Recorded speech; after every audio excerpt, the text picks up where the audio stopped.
Magandang araw mga Lodi. Annyeonghaseyo. Ngayon, ang tatalakayin po natin ay Korojiman at Kurunde.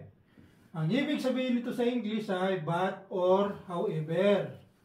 Ang Korojiman at saka Kurunde, ginagamit ang mga ito kapag nais mong ipahayag ang dalawang magkasalungat na bagay or pwede rin katotohanan mga Lodi. Okay? Example of Korojiman. Korojiman. Number 1. Kabangi pisayo. Korojiman 좋아요. In English, the bag is expensive. Mahal ang bag. Pero ito ay maganda or okay siguro yung quality nito. Mga Lodi. Okay? The bag is expensive but it's good. Sa makatwid, but itong Korojiman mga Lodi. Okay? The bag is expensive but it's good. In Korean, 가방이 비싸요. Korojiman 좋아요. Okay? Number 2. 비가 와요. It is raining, umuulan. Korojiman, but 춥지 않아요.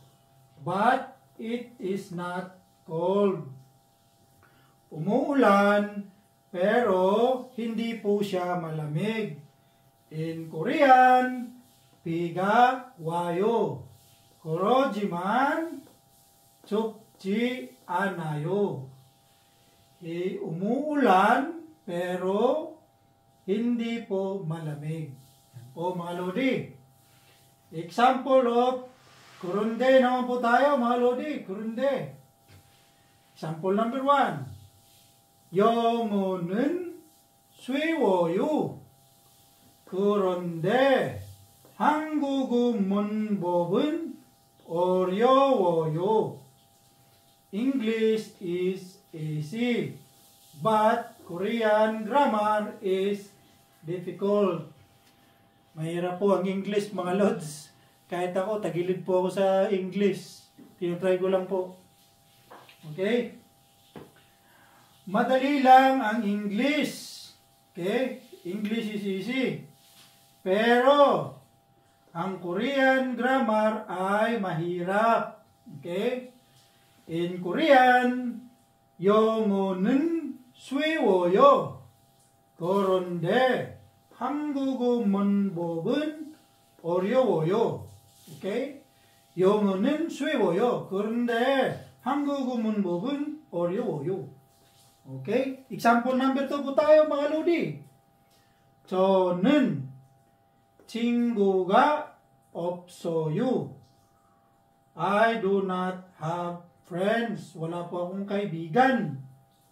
그런데, pero, 왕따는 아니에요. But, I am not a loner. Hindi po ako mapag-isa. Okay?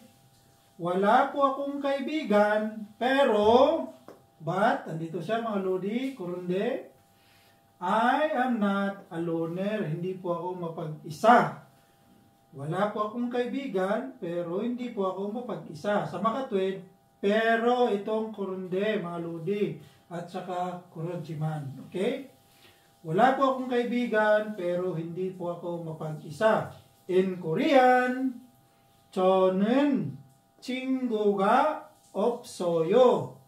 그런데 왕따는 아니에요. 친구가 없어요. 그런데 왕따는 아니에요. Okay? Yan lang po mga Lodi. Maraming salamat po sa inyong panonood. Sana may natutunan po kayo. Bye!